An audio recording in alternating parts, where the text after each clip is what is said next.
आज के शो में इमरान खान का लॉन्ग मार्च रेड जोन पहुंचकर खत्म, हुकूमत को 6 रोज की मोहलत।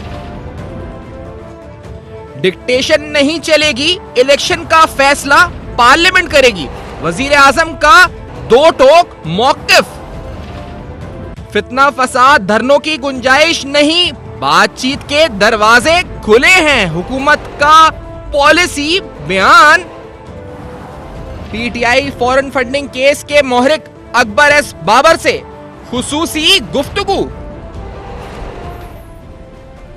अस्सलाम वालेकुम। बस पर्दा हकायक सनसनीखेज इंकशाफात प्रोग्राम बेनकाब में हूं आपके साथ सैफान खान। जो कुछ इस्लामाबाद में कल हुआ हम सब ने देखा, जिस तरीके से हमने देखा कि अमन अमान के साथ खेला गया। मुसलसल पाकिस्तान तहरीक इंसाफ जो बार बार कहती रही कि ये मार्च खूनी होगा, इस मार्च में जाने जा सकती हैं, तकरीबन वही सब कुछ हमें होता हुआ नजर आया। लेकिन हमें ये अब तक जो समझने की कोशिश लोग कर रहे हैं, इमरान खान साहब वहां पहुंचकर जब दोपहर तक और शाम तक वो कहते रहे कि ऐसी ना कोई उनकी डील हुई है और ना वो धरना से कम में कोई बात करेंगे, यानी जलसा नहीं होगा, धरना होगा। और धरना जब तक होगा जब तक इलेक्शंस कॉल नहीं किए जाते।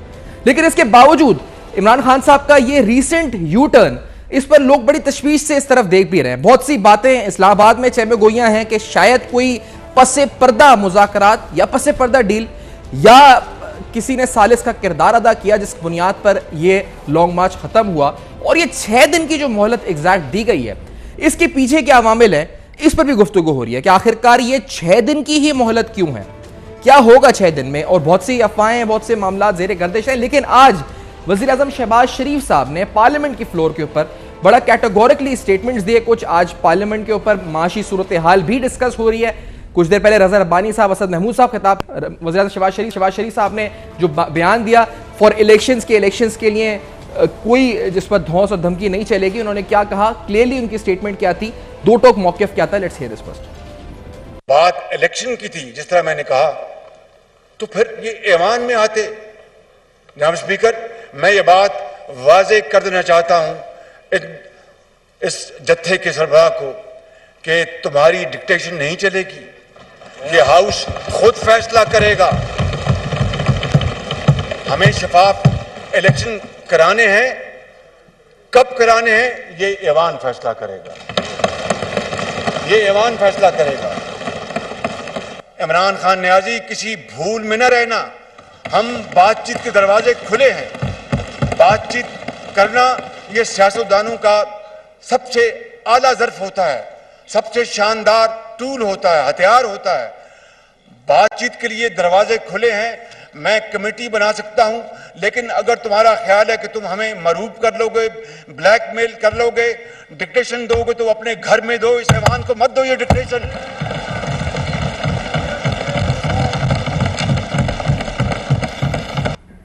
नाज़रीन, ये जो सूरत हाल आप सियासी देख रहे हैं, इसमें हम माशी हकायक को बिल्कुल भी इग्नोर नहीं कर सकते।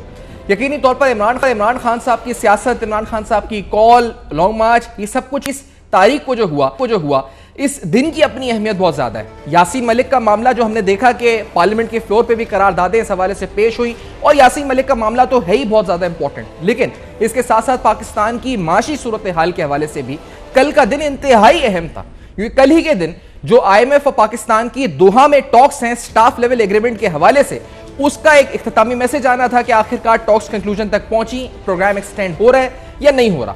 और इसके साथ साथ इस प्रोग्राम में और इस स्टेटमेंट के जो IMF जारी हुई, इस पर आने से कबल आपको पाकिस्तान की माशी सूरत हाल जो बार बार श्रीलंका से मवाजना लोग कर रहे हैं, उस बारे में एक हल्की सी मिसाल आपके सामने रखते चले। आज ये खबर भी अखबार में बाकायदा पब्लिश हुई, रिपोर्ट हुई कि ग्लोबल बैंक्स ने पाकिस्तान की जो LCs हैं, यानी जो ऑयल इंपोर्ट की LCs हैं, उनको कंफर्म करने से वो इनकार कर रहे हैं, क्योंकि कंट्री रिस्क बढ़ चुका है। अगर इससे पहले इस खदशे का इजहार हमारे प्रोग्राम में मुख्तलिफ माशी तर्ज़ निगाह जैसे डॉक्टर अशफाक हसन और वकार मसूद साहब कर चुके हैं कि अगर खुदा ना खास्ता ऐसी सूरत हाल में पाकिस्तान की जो क्रेडिट रेटिंग्स हैं, जो मूडीज और दीगर इन्वेस्टर्स जो इस पर एजेंसीज हैं, रेटिंग एजेंसीज हैं, वो जारी करती हैं, अगर वो बढ़ जाए तो फिर पाकिस्तान के लिए सख्त और शदीद तरीन इस वक्त मुश्किलात आ सकती हैं। ऐसी सूरत हाल में जब आज आप देखें तो ये स्टोरी भी आई कि global bank stop trade credit for oil imports in Pakistani firm, यानी इसकी वजह से पाकिस्तान में तेल की किल्लत भी खुदा ना खास्ता हो सकती है। कंट्री रिस्क बढ़ने से पाकिस्तान की जो रेटिंग एजेंसीज पे फर्क पड़ सकता है और दीगर मसाइल पाकिस्तान के लिए आ सकते हैं। यहाँ रिफाइनरीज और ऑयल मार्केटिंग कंपनीज के लिए बेतहाशा मसाइल आ सकते हैं। लेकिन ऐसे वक्त में इमरान खान साहब का लॉन्ग मार्च, आखिरकार इसका मकसद क्या था, आखिरकार मैसेज क्या था, आखिरकार पसे पर्दा मामला क्या चल रहे हैं। और एक इंपॉर्टेंट केस पाकिस्तान तहरीक इंसाफ का फॉरेन फंडिंग केस। मेरे साथ पाकिस्तान तहरीक इंसाफ के बानी रुकन अकबर बाबर साहब मौजूद है प्रोग्राम में। बाबर साहब, अकबर बाबर साहब, आपका बहुत बहुत शुक्रिया, आपने वक्त दिया। ये फरमाइएगा सर, ये 25 मई की तारीख इमरान खान साहब ने रखी, इसकी सिग्निफिकेंस आपकी नजर में क्या है? ये क्यों रखी गई तारीख 25 मई की, जब हम सब जानते थे कि IMF के मुज़ाकरात का भी कोई नतीजा 25 मई को आना है, यासीन मलिक की सजा भी 25 मई को होनी है, और ऐसी सूरत हाल में जब मुल्क is on the brink of collapse, खुदा ना खास्ता माशी हवाले से 25 मई ही क्यों रखी गई? आप इमरान खान साहब की स्ट्रैटेजी अगर आप समझे हो तो आप क्या समझ सकते हैं, क्या कहते हैं बाबर साहब? बिस्मिल्लाहिर्रहमानिर्रहीम। मेरा ख्याल है आपने बड़ा अच्छा इंट्रोडक्शन दिया है जो मौजूदा हमारी सूरत हाल है, और मैं I am amongst the few जो मैं पिछले कुछ हफ्तों से, कुछ महीनों से ये जो माशी सूरत हाल है इसको मैं एक रेड फ्लैग के तौर पे मैं वेव कर रहा था, और इलेक्शन कमीशन के बाहर खड़े होकर मैंने बहुत दफ़ा ये बयानात भी दिए और मुतनब्बे किया कि ये जो हमारी डूबती मईशत है इस वक्त ये नंबर 1 प्रायोरिटी होनी चाहिए, और इस वक्त तमाम सियासी जमातों को अपनी सियासत को साइड पे रख के माशी स्टेबिलिटी यानी माशी इस्तेकाम की तरफ मिलजुल के, क्योंकि आपका जो इकोनॉमिक कोलैप्स है और जिस पे आपने बात की कि अभी इकोनॉमिस्ट कह रहे हैं कि शायद हम डिफ़ॉल्ट ना कर जाएं, खुदा ना खास्ता उसके बड़े सीरियस कॉन्सिक्वेंसेस होंगे। आपकी जो माशी इंस्टेबिलिटी है और इकोनॉमिक कोलैप्स, उसकी बुनियादी वजह पॉलिटिकल इंस्टेबिलिटी है। जब तक आपके पास सियासी इस्तेकाम नहीं आएगा, आपकी मईशत जो है वो स्टेबल नहीं हो सकती और आप आगे बढ़ नहीं सकते, और आप शायद डिफ़ॉल्ट से फिर बच भी ना सकें। तो इसलिए हमें तमाम तवज्जो इस वक्त अपनी मईशत पे होनी चाहिए थी कि इसको कैसे स्टेबलाइज करें, कैसे मईशत में इतनी कुव्वत लाएं, ताकत लाएं कि वो अपने कर्जे और सूद जो हमने अदा करने हैं, इंटरनेशनल लेंडर्स को जो देने हैं, उसको कैसे अदा कर सके। एक नेशनल एफर्ट होनी चाहिए थी। और मैं ये भी फॉरवॉर्न करता आया हूँ कि देखिए, जब से इमरान खान को इक़्तिदार से डेमोक्रेटिकली अलग किया गया तो उन्होंने एक अपने ऊपर एक हिजानी कैफियत तारी कर ली है, और पूरी कौम को एक हिजानी कैफियत में डालने की कोशिश की है कि बस ये मेरे से बड़ी ज़्यादती हुई है, ये साजिश थी। जबकि डेमोक्रेसीज़ में इसी तरह से हुकूमतें बदलती हैं।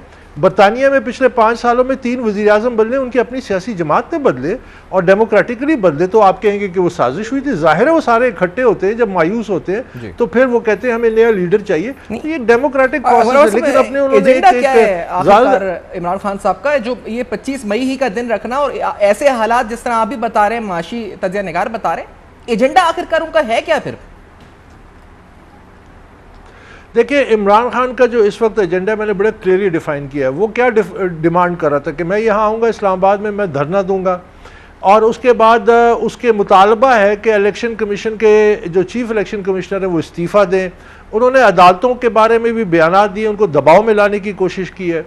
और वो ये क्या इलेक्शन कमीशन में इस वक्त कौन सा केस अहम है? वो एक फॉरेन फंडिंग केस है, और ये इसीलिए आए थे। लेकिन मैं मुबारकबाद देता हूँ पाकिस्तानी कौम को कि उन्होंने उनका साथ नहीं दिया। वो जो पाकिस्तानी पब्लिक जो थी, 3 सूबों से तो कोई नहीं, जिस सूबे में इनकी अपनी हुकूमत है वहाँ से भी लोग नहीं निकले। तो मेरा ख्याल है ये एक पॉलिटिकल मैच्योरिटी की निशानी है। मेरा ख्याल है इसको हमें सराहना चाहिए कि लोगों ने मुस्तरद किया। लेकिन उनका जो मकसद है वो क्या है? मकसद इनका ये है कि ये एक टिपिकल, जब वो कहते हैं कि चीफ इलेक्शन कमिश्नर जिसको इन्होंने तजवीज़ किया था, जिसकी ये तारीफ़ें करते थे, वाना में गए तारीफ़ें की, उसके बाद इनके वजीरों ने बुरा भला कहा, इनका कहा इलेक्शन कमीशन को आग लगा दो, ये पैसों पे ऑन टेक। ये क्या है? ये जब आप किसी इदारे के सामने एक मुलजिम के तौर पे पेश हो रहे हैं और आप कहते हैं कि ये मुनसिफ जो है मुझे काबिल कबूल नहीं है, ये फैशिज्म है। फैशिज्म का क्या मुतालबा होता है? फैशिस्ट जो मुतालबा करते हैं कि मैं कानून हूँ, मेरी मर्जी चलेगी, मैं जब चाहूँ आइन को तोड़ूं, मैं जब चाहूँ कानून को तोड़ूं, मैं जो अपनी मर्जी करूं। मैं करप्शन पे जिस तरह उन्होंने नैब से इस्तिस्ना कर दिया कि कैबिनेट को आप करप्शन के अकाउंटेबिलिटी के दायरे में नहीं ला सकते। तो ये एक फैशिस्ट टेंडेंसी है। हमने पार्टी बनाई थी, हमारे आइन में, ओरिजिनल आइन में था कि चेयरमैन 2 दफ़ा रहेगा, 2 टर्म 3-3 साल की, वो लाइफ टाइम चेयरमैन बन गए हैं। तो ये एक पूरी की पूरी एक फैशिस्ट टेंडेंसी है जिसको वो इम्प्लीमेंट करने आए थे बजोरे अपने जो सपोर्टर्स हैं, और उनको फोर्स करना था। तो ये हमारी खुशकिस्मती है कि लोगों ने उनका साथ नहीं दिया और वो इसमें कामयाब नहीं हो सके। लेकिन ये एक फैशिस्ट टेंडेंसी है। मैं पहले दिन से कह रहा हूं, याद रखिए ना कि मेरी पार्टी है। 6 दिन का आपने बोल के गए तो इसका मतलब उन्हें कोई कहीं से कोई सिग्नल मिला है? 6 दिन में कोई खबर उनको मिली है? कोई उनको, बहुत से लोग कह रहे हैं अटक पुल के ऊपर उनको बता दिया गया था कि कोई आपका मुताला मान लिया गया, कुछ ऐसा हो सकता है? या फिर ये 6 दिन जो है ये सिर्फ फेस सेविंग थी? क्या था ये 6 दिन?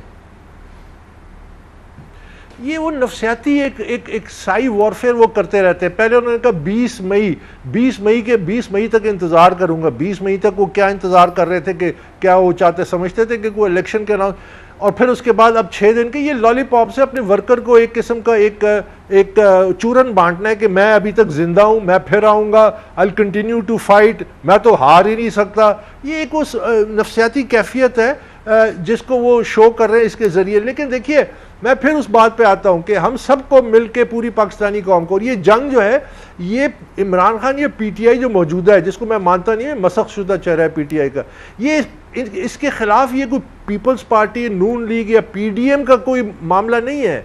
ये अब हमारी बेसिकली हमारी कौम का जो है उसकी इकोनॉमिक सर्वाइवल की बात अब आ गई है। हमारी कौमी बका का मामला है, हमारी नेशनल सिक्योरिटी का मामला है। हम श्रीलंका नहीं है। श्रीलंका में जब डिफॉल्ट किया, उनके पास पैसे नहीं थे, तो वहाँ लोग सड़कों पे आ गए। वहाँ जब सड़कों पे आए तो उन्होंने वज़ीर आज़म हाउस को जलाया, उन्होंने पूरे यानी इस वक्त लोग कहते हैं कि 3 वक्त की रोटी की जगह 1 वक्त की रोटी उनको मिल रही है। उनके पास पेट्रोल खरीदने के पैसे नहीं है, तो वो पूरी की तरह माशी कोलैप्स हो गया। लेकिन Pakistan is a nuclear state, Pakistan के पास न्यूक्लियर वेपन्स हैं। अगर खुदा ना खास्ता आप इस रास्ते पे चले और पहुंच गए इस उस तक, तो याद रखिए कि आप एक न्यूक्लियर स्टेट के तौर पे आप पे सैंक्शंस लगेंगे, आप पे मॉनिटर्स लगेंगे, और आप बेबस होंगे। चाइना ने एक ब्रेक की तरफ हमें बढ़ना है बाबर साहब, इस ब्रेक के बाद आते हैं नाज़रीन। तो एक बड़ा इंपॉर्टेंट सवाल है जो हम पूछेंगे, वो इस डेडलॉक के हवाले से, क्योंकि बहुत ऐसी भी आई कि इस डेडलॉक को खत्म करने के लिए भी कुछ कोशिशें हो रही हैं, कुछ लोग सालिस बन रहे हैं। तो ऐसा होता है तो क्या मुमकिन है भी या नहीं, और क्या इमरान खान साहब पर एतबार किया जा सकता है या नहीं, ये भी सवाल उठाएंगे इस ब्रेक के बाद हमारे साथ।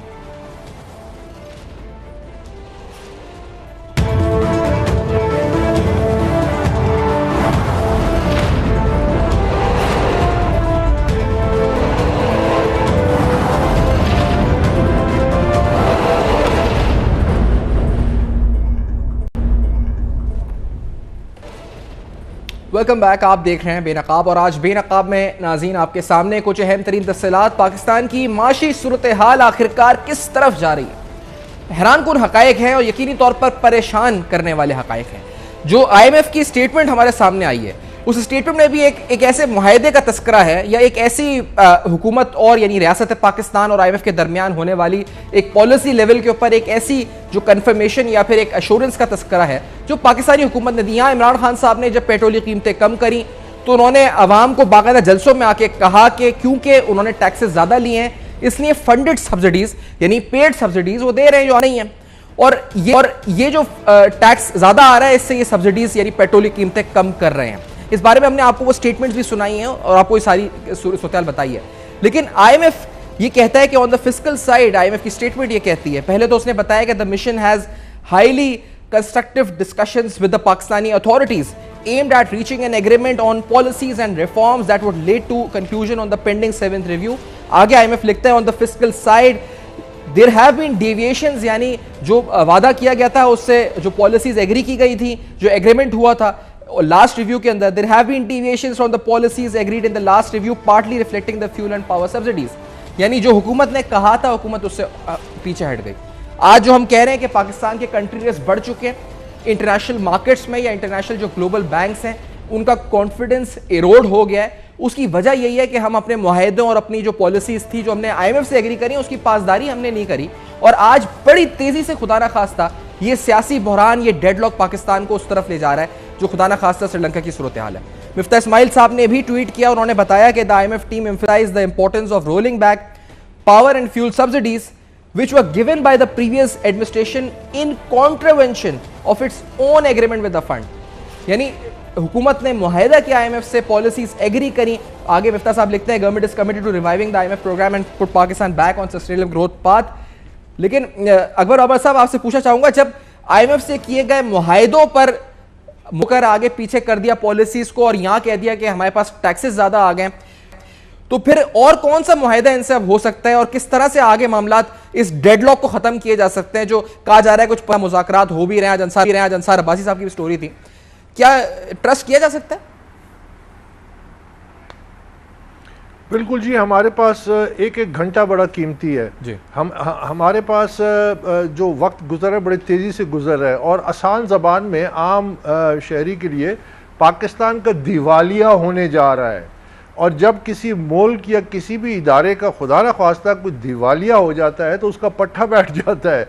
वो फिर उसमें बहुत बड़ी पैमाने पे माशी जो प्रॉब्लम्स हैं, समाजी प्रॉब्लम्स उठते हैं. हम बहुत बड़ी 22 करोड़ की आबादी है जिसमें से आधी से ज़्यादा पहले भी गुर्बत की लकीर से नीचे हैं, सर्वाइवल पे जी रहे हैं, एक वक्त दो वक्त की रोटी पे जी रहे हैं. जब वो भी तंग हो जाएगा तो उसका बहुत बड़ा इंतशार होगा और उससे पाकिस्तान को नाकाबिल तलाफ़ी नुकसान पहुँच सकता है. तो इस वक्त तो हमें सिर्फ और सिर्फ फोकस ही अपनी इकॉनमी पे करना चाहिए. अब IMF से आपने जो कमिटमेंट्स किए हैं आपको ऑनर करना चाहिए था, लेकिन हमारे यहाँ देखिए ट्रेजिडी क्या है. हमने सर्कस लगाया हुआ है, इमरान खान ने एक सर्कस लगाया हुआ है कि रोज़ाना ट्रक पे कंटेनर पे बैठ के और इधर ब्रेकिंग न्यूज़ चल रही होती है और एक तमाशा चल रहा होता है. यानी इस रेकलेस अंदाज में वो इस मुल्क की सियासत से डील कर रहा है कि उसको परवाह ही नहीं है. लीडर्स का तो काम होता है जब कश्ती डूब रही होती है तो उसको किनारे लगाए. ये तो लगे हुए उसमें उसके अंदर सुराख कर रहे हैं, उसको डबो रहे हैं. मैं समझता हूं कि वक्त आ गया कि Imran Khan should retire.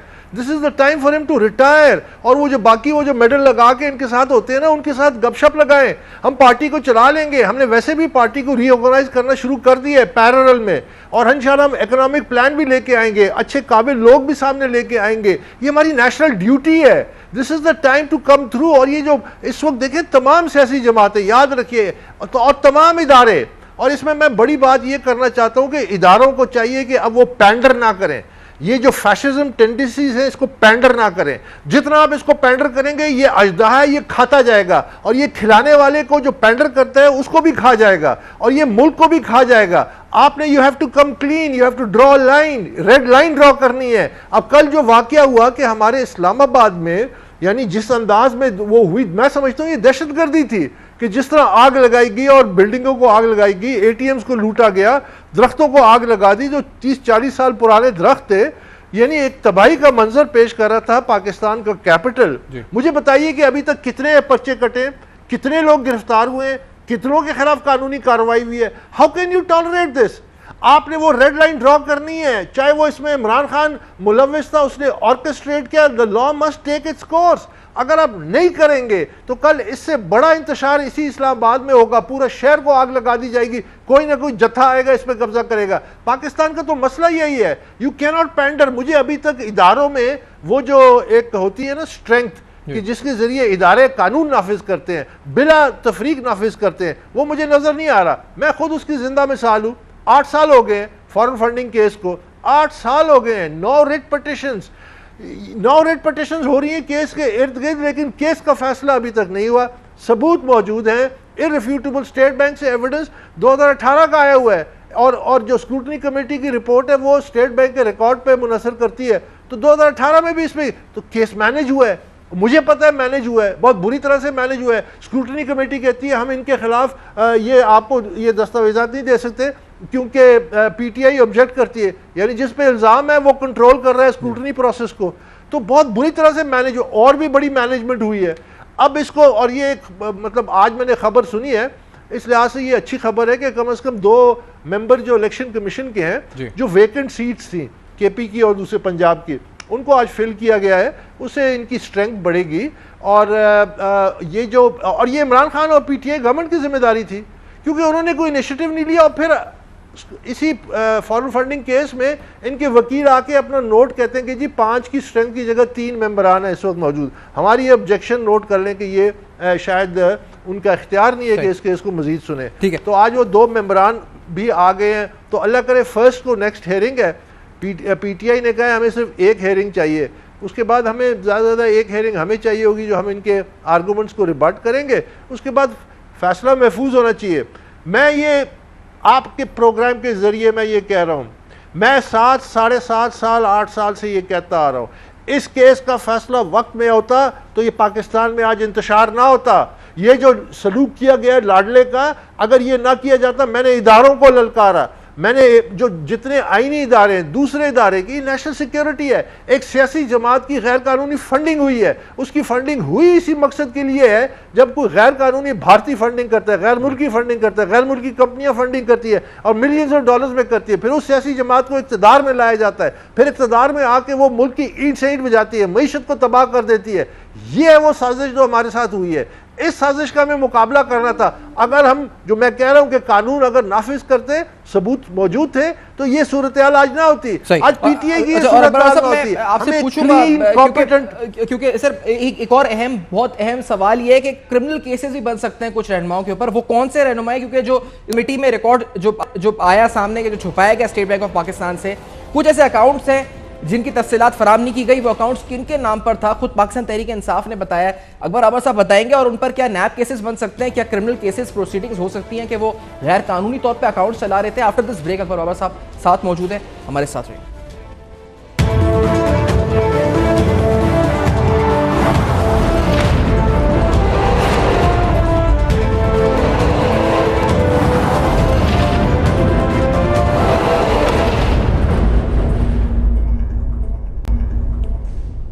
Welcome back. आप देख रहे हैं बेनकाब, और आज बेनकाब में तफसीलन पाकिस्तान तहरीक इंसाफ के फॉरेन फंडिंग केस की तरफ अब आते हैं। कुछ अहम सवालात इस हवाले से। जो स्क्रूटनी रिपोर्ट आई, जिस रिपोर्ट को बहुत पहले आना था लेकिन काफी टाइम लगा, उस रिपोर्ट के आने के बाद जिन अकाउंट्स के बारे में बताया गया कि अकाउंट कंसील किए गए, यानी स्टेट बैंक के रिकॉर्ड के मुताबिक और इलेक्शन कमीशन के रिकॉर्ड के मुताबिक अकाउंट्स में फर्क था, अकाउंट ज्यादा थे। उन अकाउंट्स में अकबर बाबर साहब किस किस के नाम, कौन कौन से पाकिस्तान तहरीक इंसाफ के रहनुमाओं के नाम थे, और क्या उनके ऊपर according to the income tax laws और नैब ऑर्डिनेंस केसेस बन सकते हैं कि खुद तहरीक इंसाफ तस्लीम कर चुकी है कि वो अकाउंट गैर कानूनी थे। बाबर साहब जी बिल्कुल आप सही कह रहे हैं। कानूनी केसेस, क्रिमिनल केसेस बन सकते हैं, क्योंकि Pakistan Tehreek Insaf as a jamaat election commission को लिख के कहती है कि ये 11 अकाउंट से हमारा कोई ताल्लुक नहीं है, और वो उनको कहती है कि ये अकाउंट्स में जितना पैसा है इससे हमारा कोई ताल्लुक नहीं है। और उनकी जो टॉप लीडरशिप है, जैसे कि मैंने आपको बताया कि असद कैसर, शाह फरमान और इमरान इस्माइल, मियाँ महमूद रशीद, नजीब हारून, सब टॉप लीडरशिप के नाम लिखे हैं कि जी यहाँ तक कि इमरान के पुराने दोस्त अल्लाह बख्शे एहसन रशीद, उनका नाम भी लिखा है कि वो भी इलीगली इन अकाउंट्स को ऑपरेट करते थे।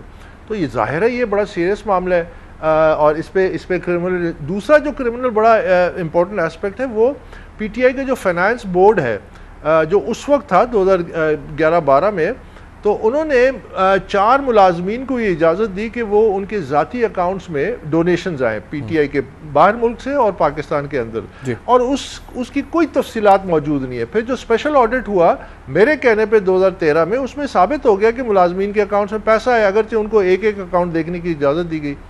तो वो बहुत बड़े पैमाने पे वहाँ मनी लॉन्ड्रिंग हुई है, बहुत बड़े पैमाने पे पैसा जो है इलीगली आया है, उस पैसे का कोई ट्रेसेबल नहीं है। अब जिन लोगों ने उस डॉक्यूमेंट को साइन किया है, अब बड़े उसमें इंटरेस्टिंग है कि वो जो उस वक्त का पीटीआई फाइनेंस बोर्ड था, उसमें सैफुल्लाह नियाजी है, उसमें आमिर कियानी है, उसमें कर्नल यूनुस अली रज़ा हैं, उसमें सरदार अज़हर तारिक हैं जो उस सेंट्रल फाइनेंस सेक्रेटरी थे, तारिक शफ़ी हैं, डॉक्टर मोमन हैं, और उस डॉक्यूमेंट के नीचे लिखा हुआ है copy to Imran Khan PTI chairman and doctor Arif Alvi secretary general. तो इसका मतलब है कि ये तमाम कार्रवाई उनकी नॉलेज में थी और उनके सामने ये उनकी अप्रूवल से हुई। अब जब ये अकाउंट्स के हमने मांगे तफसीलात, तो पीटीआई रिफ्यूज्ड। अब मैं अभी रिसेंटली मैंने पहले भी जब मुस्लिम लीग की हुकूमत थी तो मैंने 2 दफ़ा खतूत लिखे थे चौधरी निसार को कि जी ये इन्वेस्टिगेट करें FIA के ज़रिए। फिर उसके बाद जब वो नई हुकूमत आई तो एहसन इकबाल साहब को भी मैंने लिखा। अब मैंने अगरचे ये मुझ पे इल्ज़ामात लगाते हैं, अगर ये मुझसे मिले हुए होते तो वो बड़ी कार्रवाई कर लेते। तो अभी मैंने लेटेस्ट यही चीज़ रिमाइंड किया है मौजूदा इंटीरियर मिनिस्टर को, राना सनाउल्लाह साहब को, कि जी ये मुलाजमीन हैं, ये एक्सेप्ट कर रहे हैं कि इनके अकाउंट्स में पैसा आया है पीटीआई का डॉक्यूमेंट, और इसकी कोई डिटेल नहीं देते। और ये बहुत बड़े पैमाने पे मुझे पता है, क्योंकि मुझे इन मुलाजमीन ने खुद आके मेरे घर में मुझे बताया कि हमारे ज़ाती अकाउंट्स में पैसा आता है और पीटीआई की लीडरशिप कैश चेक साइन करके हमसे पैसे ले जाती है, और बहुत बड़े पैमाने पे उन्होंने अमाउंट्स का जिक्र किया। तो अब मैंने लेटेस्ट लिखा है, मुझे तवक्को है कि इस पे, और इस पे कोई 2 दिन की कार्रवाई है, अकाउंट्स मौजूद है, मुलाजमीन मौजूद है, मुलाजमीन का सिर्फ आपने बयान रिकॉर्ड करना है, यानी आपने कोई तफसील में नहीं जाना, वो आपको खुद बता देंगे, क्योंकि उनके साथ तो ज्यादती हुई है, उनको तो इस्तेमाल किया गया, उनके अकाउंट्स में तो पैसे आए और उनसे चेक साइन कराए गए, तो वो तो आपको आप सिर्फ जाके। अकबर साहब, इसमें 2 सवाल, एक तो पाकिस्तान तहरीक इंसाफ ये पहले कहती रही कि ये डबल एंट्रीज हैं, ऑडिटर्स की गलती है, इस तरह की बातें, फिर दूसरी बात इसमें बताइएगा कि अगर कोई जमात है जिसकी फंडिंग भारतीय शहरी कर रहे हो, जो आप कह रहे हैं कि इस रिपोर्ट में सामने आया या आपके पास नाम है उनके, या ऐसे लोग कर रहे हो जो पाकिस्तानी नेशनल ही नहीं है, या फिर ऐसी मल्टीनेशनल कॉर्पोरेशंस कर रही हो जो सिरे से कर ही नहीं सकती फाइनेंस किसी पाकिस्तानी पार्टी को, तो इससे साबित क्या होता है? क्या ये खुद एक साजिश है अपने आप में? बाबर साहब, मैं तो पहले दिन से कह रहा हूं कि कौमी सलामती का मामला है। जब इतने बड़े पैमाने पे गैर कानूनी फंडिंग होती है, गैर मुल्की करते हैं, उसमें भारतीय शहरी भी शामिल हैं, उसमें और भी हैं, मसलन बैरी स्नैप्स है, वहाँ जोइश उसका मेंबर है अमेरिका का, वहाँ इंदु जी और नाम भी हैं, 88 नाम्स तो सिर्फ स्क्रूटनी कमेटी ने सामने लाए हैं। फिर उसके बाद रुमिता शेट्टी एक इंडियन नेशनल है, उन्होंने फंडिंग की है कोई $30,000 उनके नाम से। और याद रखिए कि ये तमाम जो पैसे का मामलात हैं, जो millions and millions, 2.2 billion rupees की गैर कानूनी फंडिंग हुई है जो अभी तक, लेकिन ये 2013 तक है, धरना तो 2014 का था। उसके बाद जो पैसा आया बोरियों में मुझे पता है, लेकिन वो तो ये कंसिडर नहीं करते, वो कहते जी 5 साल का हम देखेंगे क्योंकि सुप्रीम कोर्ट ने फैसला किया, आपने 2014 में कंप्लेंट की थी, पीछे 5 साल की हम सारे हिसाब किताब चेक कर सकते हैं। तो अभी तो वो तो चेक करना बाकी है। आप देख, वो तो एक मतलब इट्स ह्यूज, अनबिलीवेबल। तो जाहिर है वो किसी मकसद के लिए, जब आप कोई फंडिंग सबसे इंपॉर्टेंट इशू होता है गैर मुल्कियों में। मसलन मैं आपको मिसाल देता हूँ, जब हिलरी क्लिंटन जो थी सेक्रेटरी स्टेट बन रही थी ओबामा की, तो हालांकि वो 2 दफ़ा फर्स्ट लेडी रह चुकी थी, उस पर एतराज़ ये था कि आपके खावंद का एक NGO है जिसको अरबी फंड करते हैं, कहीं ऐसा तो नहीं है कि वो अरबी आपके खावंद के NGO है, बिल क्लिंटन के NGO को पैसा देंगे तो हमारी फॉरेन पॉलिसी को इम्पैक्ट करेंगे। तो उन्होंने एक स्पेशल मुआहिदा किया 2 टाइम्स फर्स्ट लेडी के साथ कि किस तरह इस मामले को इस तरह ख़त्म किया जाए कि किसी सूरत ना हो कि वो इन्फ्लुएंस कर सके US पॉलिसी को। वो आपको बड़े पैमाने पे, तो जब बड़े पैमाने पे पैसा आया, गैर कानूनी पैसा आया, तो जाहिर है वो किसी मकसद के लिए था। मकसद 4 सालों में सामने आ नहीं गया। मकसद क्या था? आपने 25 मई की बात की कि ये यासीन मलिक जो है, इसके हवाले से ये क्या था यासीन मलिक, इसको इन्होंने क्यों पाकिस्तान ने आज इतना एजिटेट नहीं किया? हम अपने इंतशार में लगे हुए हैं। इमरान खान ने जब ये दूसरा वर्ल्ड कप जीतने का शाखसाना है, यासीन मलिक कश्मीर का इशू, ये तो दूसरा वर्ल्ड कप ये जब जीत के आए, इन्होंने जश्न मनाया कि जी अमेरिका के साथ मैं ट्रंप के साथ मिल के दूसरा वर्ल्ड कप जीत के आया। तो उसके नताइज तो हमारे सामने आ गए हैं ना।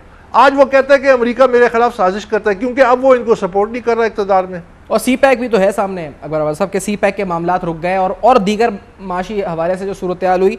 तो अब क्योंकि आपने एक बार कहा था अपने बयान में कि आपने बगैर एक इंटरव्यू में कहा था कि अब आपको उम्मीद है कानून हरकत में आएगा, अभी चोट लगी है तो शोर ज़्यादा है, थोड़ी देर में कानून हरकत में आएगा। उस वक्त मैं उन दिनों की बात कर रहा हूँ जब ये फैसले आने थे 30 दिन के अंदर। अब आप कह रहे हैं जैसे वाक़या इस्लामाबाद का हुआ, दरख्त जल गए, मशीनरी जल गई, उस पर कोई कानून हरकत में नहीं आ रहा, ये अभी कानून हरकत में नहीं आ रहा, तो अब आपको उम्मीद है कुछ होगा? बाबर साहब देखिए, मेरे पास उम्मीद के अलावा कोई ऑप्शन नहीं है। आप समझे, मैं इसी उम्मीद पे जी रहा हूँ कि मुझे पाकिस्तान के इदारे जो हैं वो इंसाफ देंगे। 8 साल से मुझे इंसाफ नहीं मिला।